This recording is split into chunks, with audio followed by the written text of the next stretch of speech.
जम्मू कश्मीर में पंचायत के चुनाव ना हो सके, इसके लिए आतंकवादियों ने मोर्चा खोल दिया है। 24 घंटे में कम से कम 3 पंचायत घरों को आतंकवादियों ने आग लगा दी। इसके अलावा बार बार उनकी तरफ से धमकियां दी जा रही हैं कि कोई भी राजनीतिक पार्टी पंचायत चुनाव में हिस्सा ना ले। बहुत दिन नहीं हुए जम्मू कश्मीर में बीजेपी पीडीपी की सरकार ने हथियार डाल दिए थे और वहां राष्ट्रपति शासन लगा हुआ है। इस दौरान सेना के ऑपरेशंस में एक के बाद एक आतंकवादी मारे जा रहे हैं और पंचायत चुनाव में लोगों की हिस्सेदारी आतंकवादियों के मुंह पर करारे तमाचे की तरह पड़ती। लेकिन जम्मू कश्मीर की राजनीतिक पार्टियों ने 35A की आड़ में पंचायत चुनाव से हाथ खींचने का ऐलान कर दिया।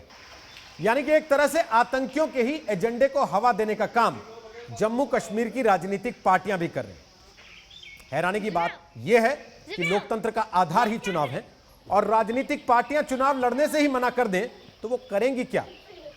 और इस सब के बीच एक बार फिर आतंकवादियों ने एक सैनिक के घर में घुसकर उसकी हत्या कर दी। प्रादेशिक सेना का ये जवान कुलगाम में अपने बेटे के अंतिम संस्कार में शामिल होने के लिए घर आया हुआ था। उसके बेटे की मौत एक सड़क हादसे में हो गई थी, लेकिन आतंकवादियों ने इस बात का भी लिहाज नहीं किया और उसके घर में घुसकर उसकी हत्या कर दी। और मौत से पहले लोग बताते हैं कि उस सैनिक ने कहा, आप मेरी जान ले लो लेकिन मैं आपको कोई जानकारी नहीं दूंगा। यानी कश्मीरियत के नाम के नारे लगाने वालों ने एक बार फिर एक कश्मीरी की हत्या कर दी क्योंकि वो उनके एजेंडा के आड़े आ रहा था। इसलिए दंगल में आज यह सवाल पूछना जरूरी है कि कश्मीर में आग लगाकर क्या लोकतंत्र को रोक पाएंगे आतंकवादी? आतंकवादियों के एजेंडा के साथ आखिर क्यों हैं महबूबा मुफ्ती और अब्दुल्ला परिवार? कश्मीरियों को मारकर लड़ेंगे क्या कश्मीरियत की लड़ाई आतंकवादी? सवाल यह भी पूछेंगे कि कश्मीर में जनता के शासन से आखिर क्यों डरते हैं जिहादी? और सवाल यह भी होगा कि आखिरकार सैनिकों के मानवाधिकार के वक्त सबकी जुबान को ताले क्यों पड़ जाते हैं आतंकवादियों के मानवाधिकार के लिए जो लोग तख्तियां हाथ में उठाकर खड़े हो जाते हैं? आज का दंगल इन्हीं सवालों पर होगा।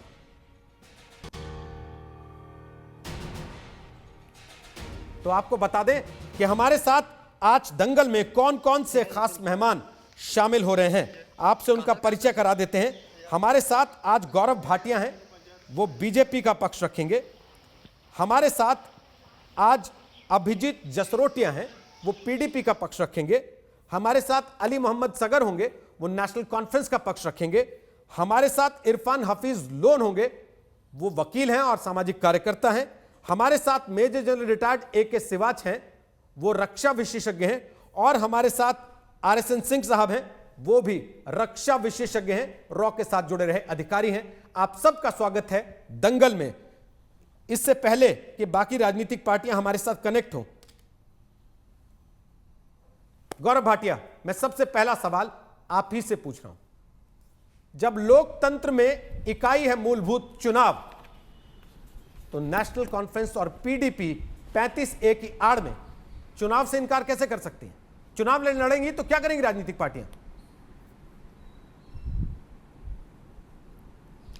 रोहित जी, आपने बिल्कुल सही बात कही कि लोकतंत्र में सबसे बड़ा अगर कोई पर्व है तो वो हमारे चुनाव होते हैं। और देखिए, ये बात स्पष्ट हो गई है कि चाहे अलगाववादी हो, चाहे NC हो, चाहे PDP हो, ये अलग थलग पड़ी हुई पार्टियां हैं और उनको जन समर्थन नहीं मिल रहा। इसीलिए इनका शायद लोकतंत्र में विश्वास नहीं है और ये बात कर रही हैं 35A की आड़ में कि हम चुनाव में हिस्सा नहीं लेंगे। दूसरी बात, अगर इनका न्यायपालिका और देश के संविधान में विश्वास होता तो ये जो मामला लंबित है सर्वोच्च न्यायालय पे, उस पे इस तरह के बयान देके दबाव बनाने की कोई जरूरत ना करते और ऐसी कोई चीज ना करते जो ये कर रहे हैं। तीसरी बात, जब हमारे जवान को मारा जाता है तब दर्द हम सबको होता है, लेकिन इनमें से कोई बाहर नहीं निकलता है उसके मानव अधिकार की बात करने के लिए। कोई नहीं बाहर आता कि उसके परिवार पे क्या बीती होगी, उसके बच्चों पे क्या बीती होगी। ये लोग तब मानव अधिकारों की बात करते हैं जब कोई आतंकवादी मार दिया जाता है। इनके लिए बुरहान वानी के मानव अधिकार हैं, लेकिन देश के जो हमारे वीर हैं जो शहीद हो जाते हैं उनके मानव अधिकार नहीं है। और सबसे अहम बात यह है कि इसमें राजनीतिक दल सबसे ज्यादा दोषी हैं। नेशनल कॉन्फ्रेंस के उमर अब्दुल्ला ने कहा था बुरहान वानी के मरने पे कि कश्मीर को नया हीरो मिला है। सैफुद्दीन सोज ने कहा था बुरहान वानी जिंदा रहता अगर कांग्रेस की सरकार होती। और पीडीपी की तो क्या बात करें, उन्होंने कहा था कि कोई जो है 4 लोग कांधा देने के लिए नहीं होंगे अगर 35 को हटाया गया। तो ये सब जो वक्तव्य आते हैं कहीं ना कहीं दिखाते हैं कि सत्ता में आने के लिए ये किसी भी हद तक गिर सकते हैं। और क्योंकि पिछले कुछ दिनों में करीब 20 आतंकवादी भी ढेर हुए हैं, ये हमारी सेना का शौर्य और पराक्रम है, इसलिए इनकी बौखलाहट और ज्यादा बढ़ गई है, क्योंकि आतंकवाद की समाप्ति करना ही हमारी प्रतिबद्धता है और जो सही रास्ते पे हमारे जो निर्णायक कदम हैं वो चल रहे हैं। गौरव भाटिया, आपके पास वापस आऊंगा। मैं आपको बता दूं, हमारे दर्शकों को बता दें कि हमारे साथ ठाकुर अभिजीत जसरोटिया होंगे पीडीपी से, हमारे साथ अली मोहम्मद सगर साहब आ गए नेशनल कॉन्फ्रेंस से, हमारे साथ इरफान हफीज लोन जुड़ेंगे श्रीनगर से। वो आज़ाद आवाज़ कहते हैं अपने आप को, वैसे वो वकालत करते हैं और आपको बता दें सामाजिक कार्यकर्ता भी बताते हैं। इरफान हफीज लोन साहब के पास हम जाएं, उसके पहले अली मोहम्मद सगर, आपको अगर मेरी आवाज़ आ रही है तो मेरा सवाल आपसे है। 35 एक अलग मसला है, पंचायत का चुनाव अलग मसला है। आतंकवादियों के एजेंडा में पार्टनर क्यों बन रहे हैं आप लोग पंचायत के चुनाव को मना करके?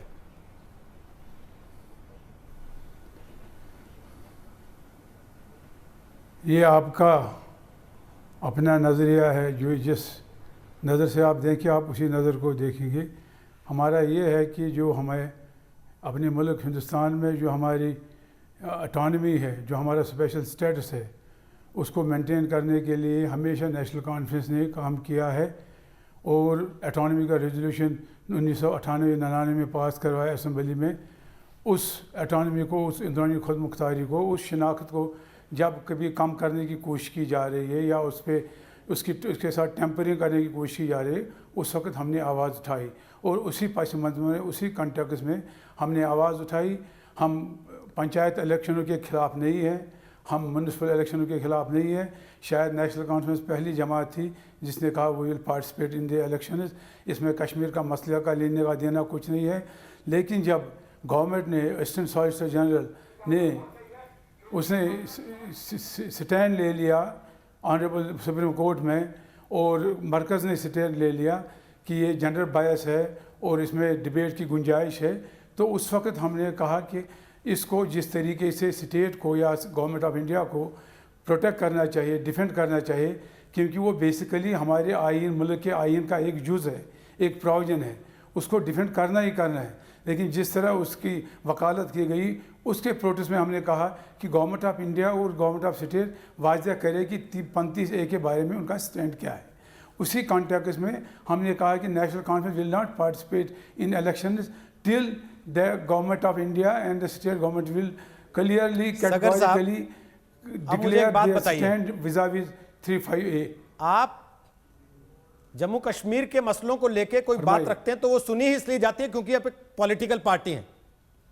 आप कोई पत्थरबाज नहीं है, आप कोई बंदूकबाज नहीं है, आप एक पॉलिटिकल पार्टी हैं और पॉलिटिकल पार्टी का सबसे बड़ा हथियार होता है चुनाव। आप उसी में पार्टिसिपेट करने से मना कर रहे हैं और आतंकवादियों के एजेंडा को सपोर्ट कर रहे हैं।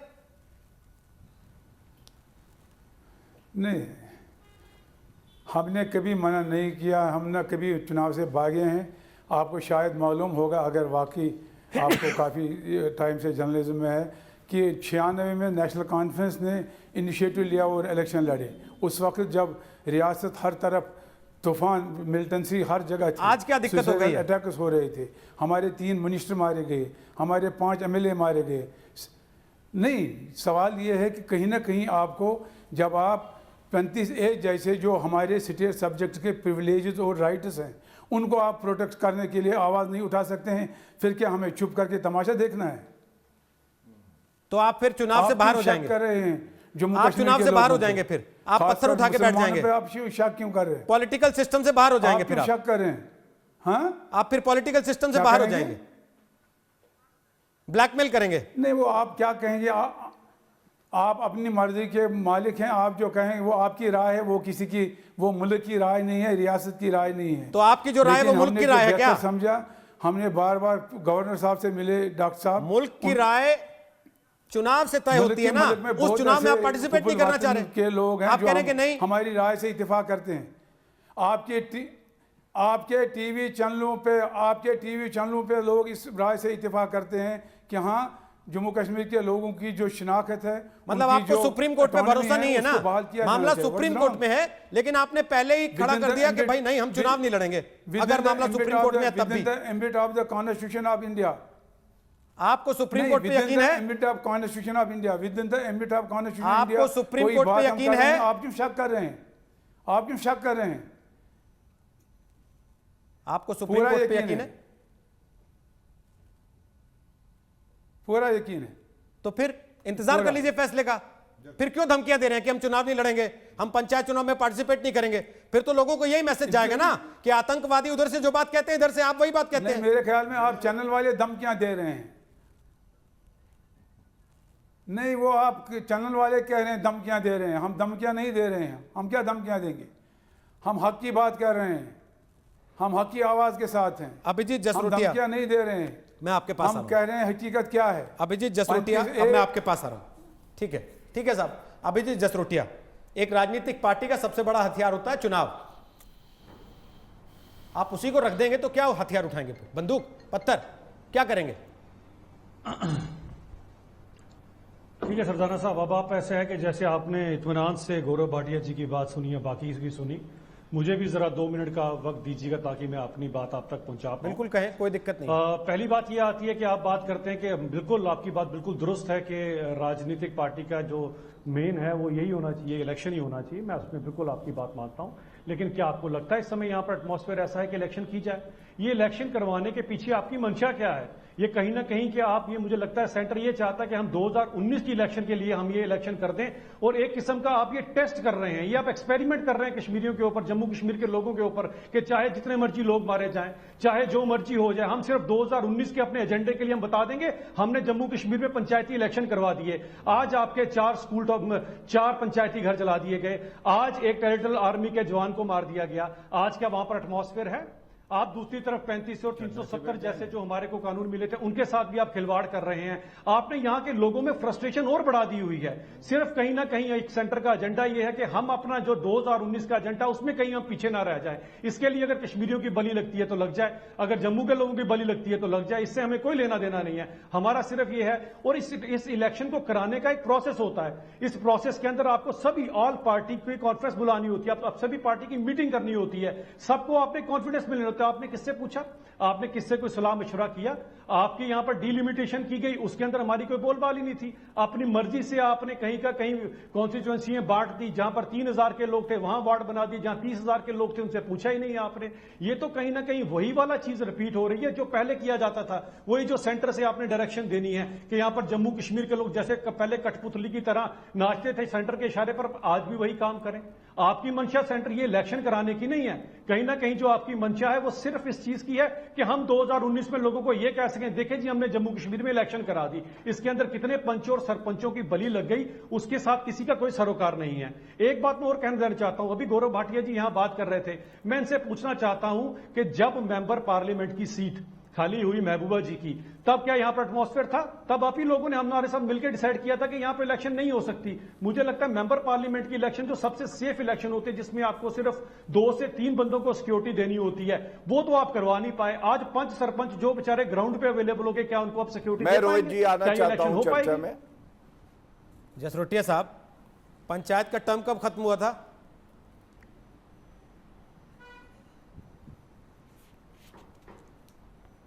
पंचायतों का टर्म कब खत्म हुआ था जसरोटिया साहब? ये चुनाव जो आज होने की बात हो रही है कब होने चाहिए थे असल में?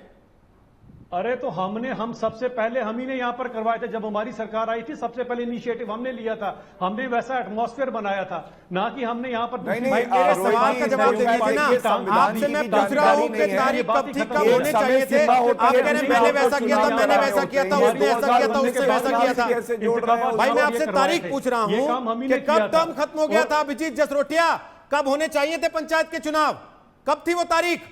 तो जब हमारी जैसे ही सरकार आई हमने वैसे ही इसके लिए हमने इनिशिएटिव लिया था, लेकिन एटमॉस्फेयर नहीं बन पा रहा है। अब क्योंकि आप लोग सत्ता में नहीं हैं तो नहीं होना चाहिए।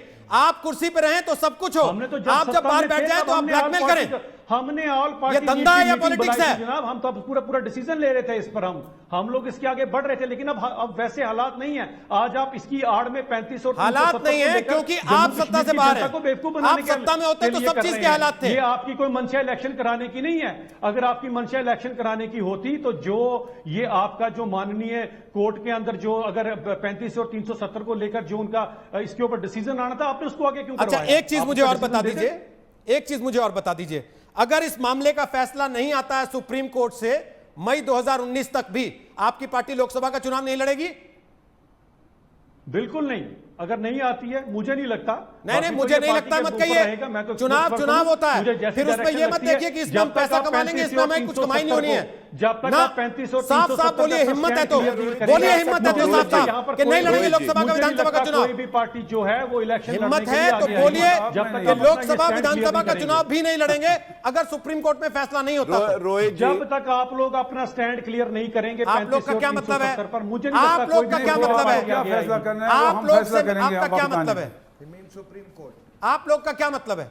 रोहित जी मैं नहीं, वो आपका क्या, आपका वो फैसला नहीं है, वो हमारा फैसला होगा।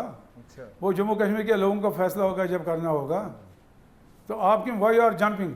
बहुत बढ़िया सर, बहुत बढ़िया। इससे पता लगता है आप लोगों का असल में स्टेट ऑफ माइंड क्या है लोकतंत्र को लेके, इस देश की जनता को लेके, जिनको आप लोग चारे की तरह इस्तेमाल करते हैं, आतंकवादियों के सामने उनकी बलि चढ़वाते हैं, उनके बच्चों को पत्थर भिजवाते हैं, और फिर जब चुनाव का वक्त आता है तो देश को ब्लैकमेल करने के लिए खड़े हो जाते हैं। गौरव भाटिया आपके पास हूं, उसके पहले आरएसएन सिंह साहब जल्दी से, क्या जोर से कहो। राजनीतिक पार्टियां आतंकियों के एजेंडे को आगे नहीं बढ़ा रही हैं जो मना कर रही है चुनाव लड़ने से? नहीं देखिए, इनका जो डिमांड है या इनका जो कंडीशन है या जो इनका तर्क है, एक मिनट, जो इनका तर्क है या कुतर्क है वही अनडेमोक्रेटिक है। आप कहते कि 35A अगर नहीं हुआ तो चुनाव नहीं होगा। आप कहना क्या चाहते हैं कि 35A रहेगा तभी चुनाव होगा, 35A होगा तो 2.5 लाख दलित जो इनकी नालियां साफ कर रहे हैं वो नाली साफ करते रहेंगे लेकिन उनको वोटिंग राइट्स नहीं दिया जाएगा। 35A पे इसरार करने का इनका मतलब यही है कि जो 8 लाख लोग शरणार्थी 1947 से हैं उनको वोटिंग राइट्स नहीं दिया जाएगा। क्या यही है? क्या यही इनका ये है? 35A इनसे पूछिए कि 2.5 लाख जो हमारे दलित भाई है, इनका संविधान बोलता है कि ये the word has been used as भंगी, कि वो उनको वोटिंग राइट्स नहीं है। 8 लाख जो वहां पे शरणार्थी जो 47 सभी जगह है, सभी प्रांतों में आए, अभी वो सब नागरिक है, they are honoured citizens of this country, लेकिन हमारे सेंट्रल फोर्सेस में है, आर्मी में है, लेकिन इनके यहां नहीं है। उनका वोटिंग राइट से छीनना चाहते हैं। आप किस जमहूरियत की बात करते हो? ये कौन सा जमहूरियत है? और अब्दुल्ला साहब कहते हैं कि आग लग जाएगी, डिवास्टेशन हो जाएगा। अरे साहब, अगर 2.5 लाख दलितों के लिए अगर आग भी लग जाती है घाटी में, वो आग मुझे मंजूर है। ये कोई जमहूरियत नहीं है। अब्दुल्ला साहब, आपके बिना भी इलेक्शन हो सकता है। अब्दुल्ला साहब खुद 7% वोट से जीत के इस बार आए हैं, और मैं आपको वादा दिलाता हूं कि वोटिंग का परसेंटेज 7% से ज्यादा होगा। आए हैं। अगर आपको इतनी जमहूरियत की चिंता है तो अब्दुल्ला साहब को बोलो लोकसभा से रिजाइन करें। वो भी केवल 7% वोटिंग उससे यहां पे आए। ये नौटंकी बना रखा है। 35A हमारे 35A के बारे में आपको क्या मालूम है? It has been signed by the President of India, therefore it is a constitutional fraud. What is wrong with you? It's a constitutional fraud. जो चीज कोर्ट में है उसको लेके ये कहना कि ऐसा नहीं होगा तो हम ऐसा नहीं होने You are देंगे। challenging Indian Constitution. सर एक सेकंड रुक जाइए, सगर साहब आप ही के पास आ रहा हूं। आप जब चुनाव को what then? आप जब चुनाव को ब्लैकआउट करते हैं तो आप इंडियन कॉन्स्टिट्यूशन को ब्लैकमेल नहीं कर रहे क्या? आप भी तो वही कर रहे हैं। आप तो ब्लैकमेल कर रहे हैं सीधा सीधा। जवाब दीजिए उनकी बात का। नहीं, ये कर रहे हैं, करवा दीजिए लोकसभा से इस्तीफा अब्दुल्ला साहब का। बोलिए कि नहीं हम रहेंगे लोकसभा में क्योंकि 35A को हटाना चाहती है सरकार। नहीं, और दलितों के बारे में क्या कह रहे हैं? खुल के बोलिए ना फिर। दलितों के बोलिए बारे कि में नहीं लड़ेंगे पूछिए। लोकसभा का चुनाव, नहीं लड़ेंगे विधानसभा का चुनाव। वो शेख साहब की टट्टी साफ करेंगे और वोट नहीं देंगे। ये कौन सा निजाम है मुस्तफा है साहब? ये कौन सा निजाम है मुस्तफा है? आपके कहने पे हम फैसला करेंगे। नहीं, वो आपकी नालियां साफ करेंगे और आप उनको भाई, वोटिंग राइट्स नहीं आपके देंगे। फारूक अब्दुल्ला कहते हैं पाकिस्तान की तरफदारी अरे करते सुनिए हुए कि साहब, पाकिस्तान ने पहले आप अपनी लैंग्वेज ठीक करें। फारूक अब्दुल्ला आप अपनी लैंग्वेज ठीक करें कि पाकिस्तान ने अदब जो से नाम ले कश्मीर लो। लिया हुआ है, बातचीत नहीं करेंगे तो वो चला अदब से जाएगा। नाम ले लो। ये तो आपके नेता कहते हैं, Mind your पहले आप ये language। तो तय कर लीजिए आरएन सिंह, कि आप mind किस your तरफ language। खड़े हैं। संविधान में अगर हमारे आपकी प्रॉफिट का आस्था नाम है लेते हैं तो आप बताइए। इस तरह नाम लेते हो जिस तरह नहीं लेना चाहिए। नहीं, मैं आपसे पूछ रहा हूं, प्लीज सागर जी आप बताइए कि जब सुप्रीम कोर्ट में आरएन सिंह, मामला mind your लंबित है language। तो आप कौन होते हैं ये कहने वाले कि हम चुनाव में भाग नहीं लेंगे? और अगर लोकतंत्र में आप चुनाव में भाग नहीं लेंगे तो पार्टी किस लिए बना रखी भाटिया है? जी, क्या आप कोई माने हुए व्यापार वकील करने हैं। के लिए आपने पार्टी बना रखी भाटिया है? जी, आप माने हुए वकील हैं। हमने सुप्रीम कोर्ट हमने इतना कहा कि जो पिछली गवर्नमेंट थी उन्होंने आश्वासन दिलाया था असेंबली में कि इसको फुल्ली डिफेंड और प्रोटेक्ट किया जाएगा और उसके लिए मुल्क के मशहूर वकील को हमने एंगेज किया है। लेकिन जब हमने देखा वो वकील गायब और दूसरे वकील को लेकर सागर जी, मैं कहता हूं जो भी आपकी अपनी कोई नाराजगी है मान लीजिए, तो भी तरीका क्या ये सही है? आप कश्मीर की जनता के साथ खड़े हैं या नहीं खड़े? और अगर आप खड़े हैं और आप चुनाव में हिस्सा ही नहीं लेंगे तो आप किसके लोकतांत्रिक जो हक है उसका हनन कर रहे हैं? आम जनता के साथ आप नाइंसाफी क्या नहीं कर रहे हैं?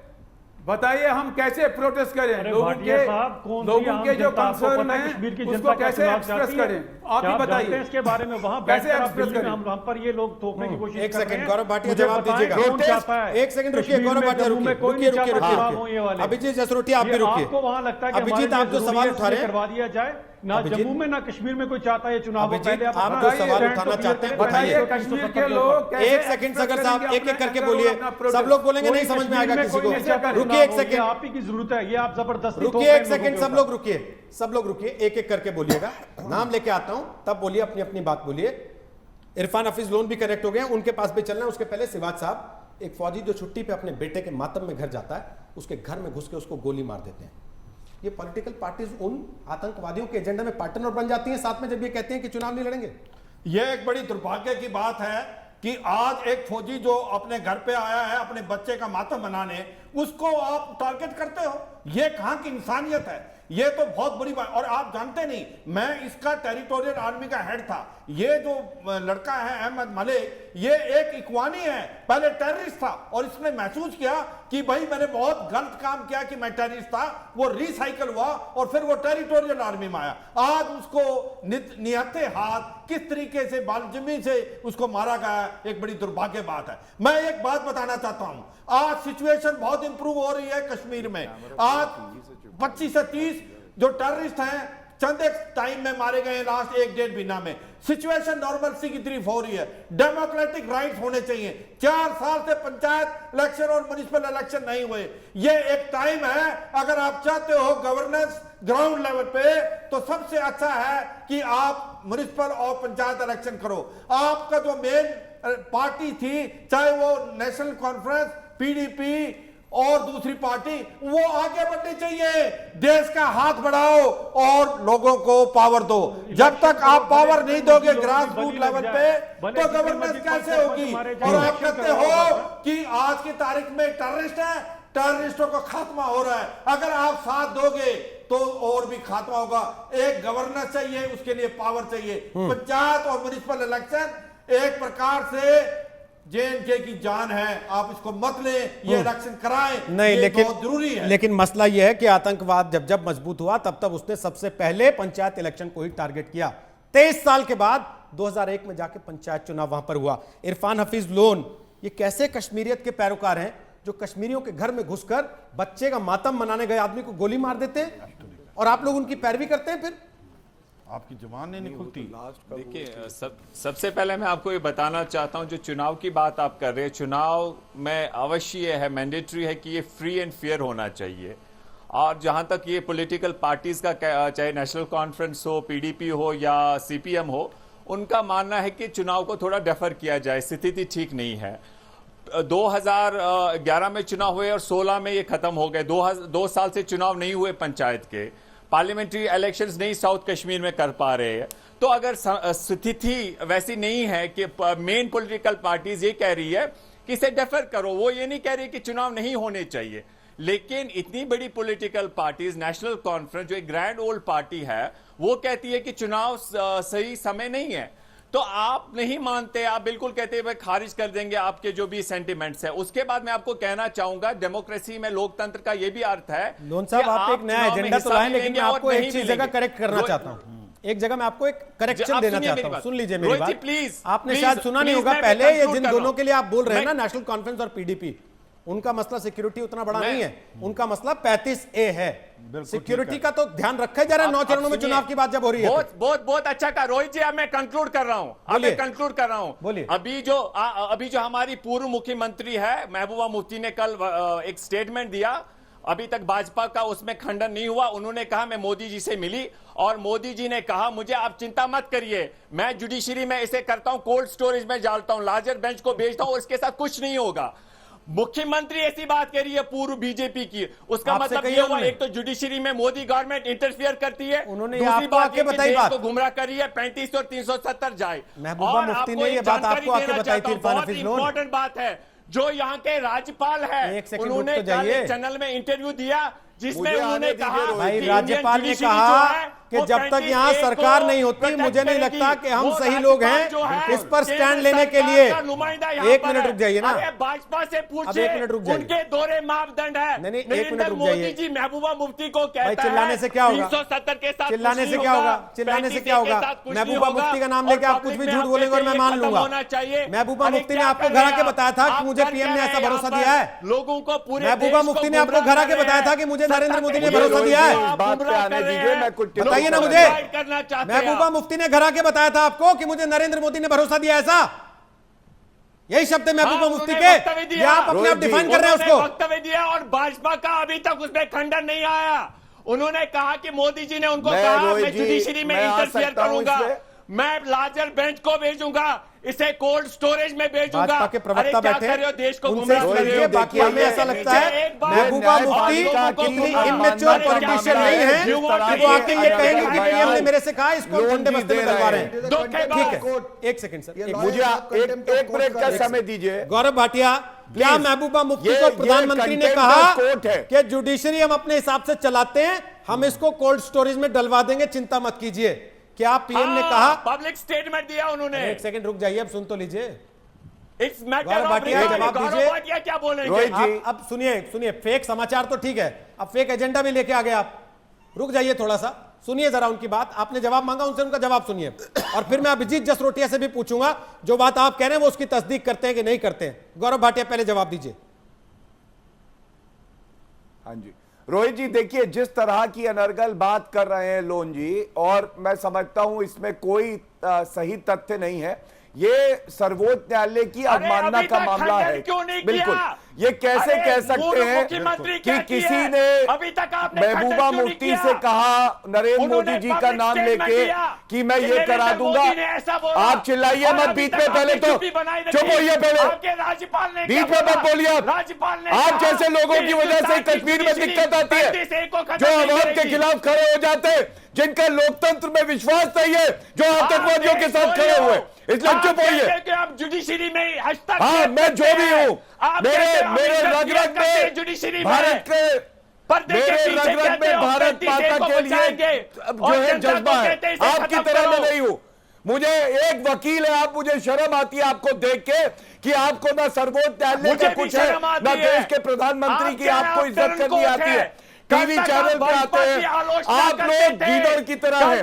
आप लोग को लोकतंत्र में चुनाव से डर लगता है। सोचिए आपकी हालत क्या हो गई है। कश्मीर की जनता आपके साथ नहीं खड़ी है, इसलिए आपको डर लगता है। आप बुरहान वानी के साथ तो खड़े हो सकते हैं, लेकिन आप देश की सेना के साथ खड़े नहीं हो सकते। आप औरंगजेब के साथ खड़े नहीं हो सकते। मुलायम साहब के साथ खड़े थे, आज अमित शाह साहब के साथ खड़े थे। व्यक्तिगत टिप्पणियां मत करिए, इतने हल्के हैं आपका। आज जो चर्चा का विषय है उस पर रहिए। सर्वोच्च न्यायालय और नरेंद्र मोदी जी के लिए जो आपने वक्तव्य दिया, मैं आपकी कड़ी निंदा करता हूं। और आप जैसे हल्के लोग आके ही देश के लोकतंत्र को खोखला करते हैं। आज वकील कैसे जो सर्वोच्च न्यायालय के खिलाफ ऐसी बात करता है, वक्तव्य का खंडन महबूबा मुफ्ती ने आपसे आके बताया ये। आप दोनों रुक जाइए, आप दोनों को रोक रहा हूं। इरफान हफीज लोन, आप तो ऐसे मानेंगे नहीं, तो आपकी आवाज बंद कर रहा हूं। आप भले ही रोते रहिए, चिल्लाते रहिए कि लोकतंत्र का गला काट दिया, हत्या कर दी। आपका लोकतंत्र में भरोसा नहीं है, इसलिए आपके लिए लोकतंत्र की हत्या जैसे शब्द माने नहीं रखते। आप जैसे लोगों की आवाज बंद करना ही बेहतर है। हमारी मजबूरी है कि भारत में लोकतंत्र है, तो आपको बुलाना पड़ता है, मंच देना पड़ता है, वरना आप लोग इस लायक नहीं है कि आपको मंच दिया जाए। बस अब आपकी आवाज है बंद। अब उसके बाद आप नाटक करते ही वहां से कार्टून की तरह दिखते रहिए। ठाकुर अभिजीत जसरोटिया, अब मैं आपके पास आ रहा हूं, क्योंकि उन्होंने महबूबा मुफ्ती का नाम लेकर आरोप लगाया। महबूबा मुफ्ती एक मैच्योर्ड पॉलिटिशियन है, जो राज्य के मुख्यमंत्री रही हैं, जिनके पिता मुख्यमंत्री रहे, केंद्र की सरकार में मंत्री रह चुके हैं। क्या वो ये कहेंगी कि इस देश का सुप्रीम कोर्ट किसी भी सरकार या किसी राजनीतिक पार्टी के इशारे पे काम करता है? क्या महबूबा मुफ्ती कहेंगी ऐसा, या उन्होंने कहा है? देखें सरदाना साहब, ऐसे है कि उनके क्या एग्जैक्ट वर्ड थे या क्या नहीं थे तो मुझे भी नहीं पता, लेकिन मैं आपको एक बात कहना चाहता हूं कि हमने इतनी एश्योरेंस हमारे को सेंटर से पहले जब हमने सरकार बनाई थी, सबसे पहले हमें एश्योरेंस ये दी गई थी भारतीय जनता पार्टी की तरफ से कि आप 370 के साथ 35 के साथ किसी तरह का भी कोई खिलवाड़ तो नहीं सर करेंगे। आप लोगों और ने जो वक्तन कॉमन मिनिमम बवक्तन प्रोग्राम हमने बनाया आपसे उसी ये में लिख लिया था आप लोगों ने, इसको नहीं छेड़ेंगे। 2 साल से हम इसके ऊपर नहीं, अपने रोहित टिके जी, रहे देखिए, और हम ही ये लोग थे बयान भी जिन्होंने गलत है। 35 और 317 आप ये सुन बयान लीजिए गलत सरदाना है। साहब, आज ये तो आपकी न्यायालय में दिक्कत है। गौरव भाटिया एक बार बात सुन लीजिए नहीं है। उनको, उसके बाद सरदाना आपके साहब, पास ये आ तो जाऊंगा, आप आपकी बोल दिक्कत है। लीजिएगा। मैं कोई बीच में बोल रहा हूं, एक बार अभिजीत को सुन लीजिए, गौरव भाटिया। अभिजीत अपनी बात पूरी कर लेंगे, फिर गौरव भाटिया आप टिप्पणी करिएगा, कोई दिक्कत नहीं है। आपने मुझसे सवाल किया तो मुझे जवाब दीजिए, आप देंगे मेरा जवाब। अभिजीत जी मैं रोक रहा हूं उनको, आप आप थोड़ा 2 सब्र मिनट तो करें। सुनेंगे तो सही मेरी बात। आपके पास 5-6 सेकंड आवाज लेट आती है, आप इस बात को समझें। आप जब बोल रहे हैं, मैंने रोका उनको कि आपके बीच में ना बोलें। मैं ये कह रहा हूं सर कि ये बात तो आप लोगों के कॉमन मिनिमम प्रोग्राम में आ गई थी, बीजेपी पीडीपी के साथ 370 के साथ छेड़छाड़ नहीं करेंगे। आज ये मसला कहां से आया कि नरेंद्र मोदी ने महबूबा मुफ्ती को कहा है 35 को ठंडे बस्ते में डलवा देंगे, सुप्रीम कोर्ट को कह देंगे इस पर फैसला मत दो। क्या आपको लगता है कोई प्रधानमंत्री किसी भी मुख्यमंत्री को या अपने एलआई को ऐसी भाषा में बात कह सकता है? You come directly on 35A। कहेगा क्या? आप मिक्स क्यों कर रहे हैं? कहेगा कोई प्राइम मिनिस्टर ऐसे? आप मिक्स क्यों कर रहे हैं इशू को? एक सेकंड सगर साहब आप रुक जाइए, पहले मैं महबूबा जी की बात तो कर लूं। To the point. बोलिए ठाकुर साहब। हाँ, अब आप सुनेंगे 2 ये मिनट। बीच मैं में ये कहां कहना से आ चाहता गया ये हूं मसला? कि पिछले 2 साल से, जब से हमारी सरकार बनी है, पिछले 2 साल से madam Mehbooba Mufti ji, she is running from pillar to post just to safeguard this article. ये तो अब कई लोग जाग गए हैं इसको लेकर के, हमें भी 370 की बात करनी है, हमें भी 35A की बात करनी है। हम तो जब सरकार में थे तब भी हम इसकी खंडन करते थे, तब भी हम ये इसके लिए स्टैंड लेकर रखा था। आज हम सरकार से बाहर हैं तब भी हम इसके ऊपर अपना स्टैंड रखा हुआ है। ये क्या वर्ड थे एग्जैक्टली, क्या वर्ड नहीं थे, लेकिन हमारा मतलब यही था कि अगर आप 35 और 370 से खिलवाड़ करोगे तो हमारा आपका रिश्ता खत्म। हमने इसके ऊपर ही अपने रिश्ते की नींव डाली थी। आज कश्मीर में कई नई पार्टियों और कई नए सिरे से लोग जाग गए हैं जो नए सिरे से लोगों को बताना चाहते हैं, लेकिन हम उन पार्टियों में से नहीं है जो जब सत्ता में होते हैं तब कोई और भाषा होती है और सत्ता से बाहर हमारी कोई और भाषा होती है। अब क्या कहा गया क्या नहीं, मैं उसके अंदर तो मैं डिटेल में मैं जानता भी नहीं, उसमें बारे में वो बोलूंगा भी नहीं, लेकिन हमारा स्टैंड जो है वो वही रहता है। हम स्टैंड चेंज करने वाले लोगों में से नहीं है, ना स्टैंड चेंज करने वाली हम पार्टी है। हमारा स्टैंड आज भी वही है। क्या बात रही क्या नहीं रही, लेकिन हमें एश्योरेंस पूरी थी सेंटर से कि कभी भी आप 35 और 370 के साथ कोई खिलवाड़ नहीं करोगे। ठीक है, 370 के साथ कोई खिलवाड़ नहीं होगा, लेकिन हम लोकतंत्र के साथ पूरा खिलवाड़ करेंगे। इस नाम पे हम यहां तक कह देंगे कि भाई ना चुनाव लड़ेंगे ना लड़ने देंगे किसी को, आतंकवादियों के साथ खड़े हो जाएंगे, ये बताते हुए भी कि हम पॉलिटिकल पार्टी हैं साहब। पहले हालात तो बनाए कि आपको दिख रहे हैं आज हालात हैं, आप मुझे बताएं। अब मैं सबसे पूछना अच्छा, जब आपने सरकार बनाई थी तब बड़े अच्छे हालात थे? आप बताएं कि आज जब आप कुर्सी पे बैठ गए थे तब तो बड़े अच्छे हालात थे, तब तो सारी फिल्मों की शूटिंग दुनिया भर की फिल्म हो रही थी, सारा टूरिज्म दुनिया से कश्मीर में आ रहा था, आतंकवादियों के लिए वहां पर बाढ़ लग गई थी, कोई आतंकवादी घुस नहीं पाता था, तब तो आपने सरकार बना ली थी। आज आपको हालात खराब लग रहे हैं? सपने में आया कि हमें पंचायती इलेक्शन करानी और सुबह उठ के उन्होंने अब आपको हालात खराब लग रहे हैं क्योंकि आप सरकार में नहीं है। ये मैं पूछना चाहता हूं, मलाई खाने को मिलती रहे तो सब कुछ ठीक है, मलाई हाथ से चली जाए तो सब कुछ खराब हो गया। गौरव भाटिया जवाब दीजिए उनका। खाने वाली पार्टी नहीं है। अगर हम मलाई सर हमने देख लिया क्या खाया आपने क्या नहीं खाया, सारे देश ने देखा और उसके बाद भागते हुए भी देखा आप लोगों ने, सारे देश ने देखा और उसके बाद आप लोगों को भागते हुए भी देखा। हिम्मत थी तो चलाते सरकार, भाग खड़े हुए आप लोग बीच में से, भगोड़े आप लोग लोकतंत्र के और अब चुनाव से भाग रहे हैं। ना कि भारतीय जनता आप लोग लोकतंत्र के भगोड़े, पहले सरकार छोड़ के भागे अब चुनाव से भाग रहे हैं। हमारे पास एनसी और कांग्रेस की गौरव भाटिया जवाब दीजिए, उसके बाद आपके पास बोलिए। गौरव भाटिया अगर हाथ मिलाया था, जवाब दीजिए। रोहित जी, ये होता है जब आप लोग पहले अपने फायदों के लिए, गौरव भाटिया वादे करते हैं कि 370 को नहीं छेड़ेंगे, 35A को नहीं छुएंगे, मिलकर सरकार चलाएंगे, बाद में ये होता है जो वो दिखा रहे हैं आपको आईना। गौरव रोहित जी देखिए ये गलत है। मैं सबसे पहले तो ये कह दूं, पीडीपी ऐसी पार्टी है कि महबूबा मुफ्ती ने कहा अगर 35A के साथ छेड़छाड़ होगी तो तिरंगे को कंधा देने वाले कोई नहीं होंगे। वो भूल गई कि तिरंगा के लिए कंधा तो छोड़िए, जान देने। दूसरी बात, ये अवमानना करते हैं न्यायालय की, इनका ये सम्मान नहीं करते देश के प्रधानमंत्री का। कौन बैठा था वहां जो इस तरह की बात कर रहा है कि वक्तव्य दिया गया नरेंद्र मोदी जी ने। दूसरी बात, संविधान इनको तब अच्छा लगता है जब ये 35A की बात करते हैं, लेकिन वही संविधान कहता है कि चुनाव होने चाहिए और समयबद्ध तरीके से होने चाहिए, तब इनकी आस्था संविधान में नहीं होती। ये कहते हैं हम पंचायत चुनाव में हिस्सा नहीं लेंगे। तो संविधान भी ये पढ़ते हैं अपने चश्मे से, जो अच्छा लगे वो ये मानेंगे, जो नहीं अच्छा लगे उसको नहीं मानेंगे। और तीसरी बात, चाहे नेशनल कॉन्फ्रेंस हो चाहे पीडीपी हो, एक बात इनको जाननी होगी, कश्मीर जो है भारत का अभिन्न अंग है और संविधान के हिसाब से यह देश चलेगा। अनुच्छेद 370 एक टेम्पररी प्रोविजन था। आज न्यायालय इस बात को देख रहा है कि उसकी वजह से 35A की वजह से हनन होता है मूल अधिकारों का या नहीं। इसमें आप अगर विरोध करते हैं तो कहीं ना कहीं आप देश के संविधान के खिलाफ खड़े हैं, लोकतंत्र के खिलाफ खड़े हैं और जो कश्मीरी भाई बहन हैं उनके खिलाफ खड़े हैं। आप जिस राज्यपाल को लेके गए, उन्होंने आते ही ये कहा कि मैं सही आदमी नहीं हूं, चुनी हुई सरकार आएगी, वो इस पे तय करेगी 35A पर सरकार का क्या स्टैंड होना चाहिए। देखिए रोहित जी, भाई ठंडे बस्ते में तो वहीं चला गया ना 35A। देखिए आप क्यों कहा ठंडे बस्ते में तो वहीं चला गया 35A। नहीं गया, केंद्र में आपकी सरकार वो कुछ और कहे, केंद्र का आपका प्रतिनिधि जो वहां जाके सरकार चलाने के लिए भेजा गया है वो कुछ और कहे। जी केंद्र की सरकार का भी तो जवाब लगेगा। और ये पूरी तरह से केंद्र की सरकार ने 6 बार की सुनवाई में जवाब ही नहीं दिया कोर्ट में। इस बात को याद रखिए गौरव भाटिया, 6 बार कोर्ट में सुनवाई हुई, आपकी सरकार ने जवाब नहीं दिया। हर बार गोल गोल किया, कभी का टाइम दे दो, कभी का भी सोच के बताते हैं, कभी का जल्दी बता देंगे। लग जाएगा, उस पर तारीख लगी है, केंद्र की सरकार जवाब लगाएगी। 2014 से महान्यायवादी अटॉर्नी जनरल फॉर इंडिया खुद अपीयर होते हैं इस मैटर में। आज तक क्या आपको मालूम है कि केंद्र की सरकार का स्टैंड 35A पर क्या है? बीजेपी का स्टैंड कुछ भी हो सकता है, केंद्र की सरकार का स्टैंड क्या है 35A पर, क्या आपको मालूम है आज तक? नहीं, इनका वो बहुत एम्बिवेलेंट रहा है, एम्बिवेलेंट ना इधर ना उधर। लेकिन मैं इतना बता दूं आपको कि ये मामला ये it is between the people of India and the state of J&K। सरकार इंसिडेंटल है, ये सरकार इंसिडेंटल है, ये सरकार जाएगी, कोई और सरकार आएगी। ये what does the preamble of the constitution say? We the people of India। ये यहां से ये वो शुरू होता है कि decide to give ourselves a constitution। तो ये यहां पे the people of this country are supreme, और लोगों ने PIL डाल के उसी पीपल के रिप्रेजेंटेटिव्स ने सुप्रीम कोर्ट में गए हैं। लेकिन एक बहुत बड़ी बात, आप लोग इस चीज को क्यों नजरअंदाज कर रहे हैं कि क्या ये पंचायती चुनाव केवल घाटी में होने वाले हैं? क्या ये जम्मू में भी होंगे, ये लद्दाख में भी होंगे, ये और ये जो बाकी इलाके जो है पीर पंजाल रेंज वहां पे होंगे, हायर रीचेस पे होंगे, कारगिल में होंगे। आप ये किसने, ये तो टिपिकल वो कश्मीरी मुस्लिम सुपीरियॉरिटी आप की बू आ रही है।